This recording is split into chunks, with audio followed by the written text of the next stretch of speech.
कि वसीयत बनाना। हाँ। आमतौर पर आदमी हर चीज़ की प्लानिंग करता है, एक ही चीज़ की प्लानिंग नहीं करता, वो है अपने मरने की। बिल्कुल। पता सबको है कि एक दिन जाना है, लेकिन सबको अभी थोड़ी जाना है और सबसे पहले मुझे थोड़ी जाना है, मेरे पहले बहुत लोग हैं। वो माइंड सेट वैसी है। हाँ। लेकिन वो अपनी जगह सब लंबा जिए, 100 साल करें, वो कोई अच्छी बात है।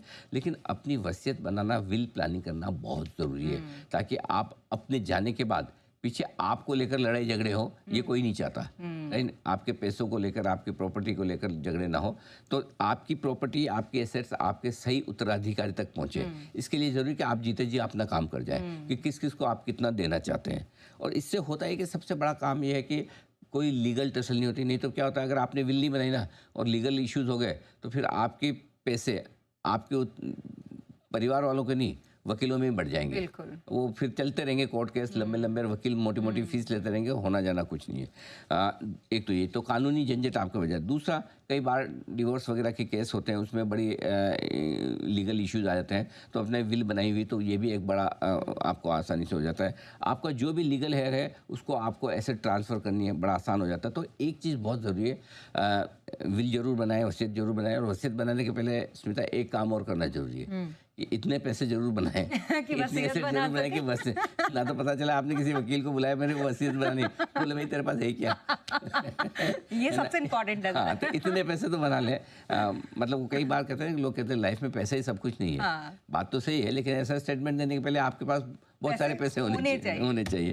लेकिन क्यों बनाना जरूरी, ये समझना चाहिए कि भारत में कुछ बेनामी संपत्ति के आंकड़े हैं, वो अलार्मिंग है। उससे आपको पता चलेगा 2 लाख करोड़ से ज़्यादा की संपत्ति ऐसी है जिनका कोई मालिक नहीं है। 2 लाख करोड़।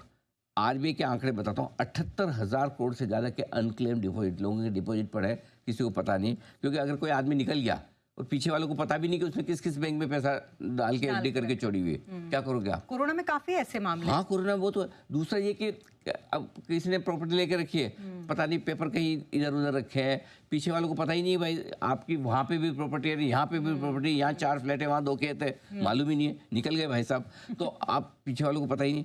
ईपीएफ में भी कई सारे ऐसे अकाउंट हैं, डाल के रखे हैं, पैसे भूल गए, नीचे वालों को पता नहीं। कई किसी के बच्चे बड़े बिजनेसेस में शिफ्ट हो गए, फॉरेन शिफ्ट हो गए, उनको मालूम नहीं होता। 21,500 करोड़ का पैसा ईपीएफ में ऐसे ही पड़ा हुआ है।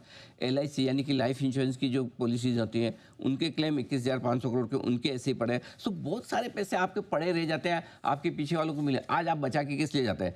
ऐसा तो है नहीं कि ये वाले पैसे आप ऊपर लेके जाएंगे, यहीं रह जाएंगे। यहीं रह जाएंगे तो चाहे अगर आपको लगता है कि नहीं मेरे पीछे सारे नालायक हैं, इनको नहीं देना, तो चैरिटी में अपने नाम से चैरिटी करके जाओ।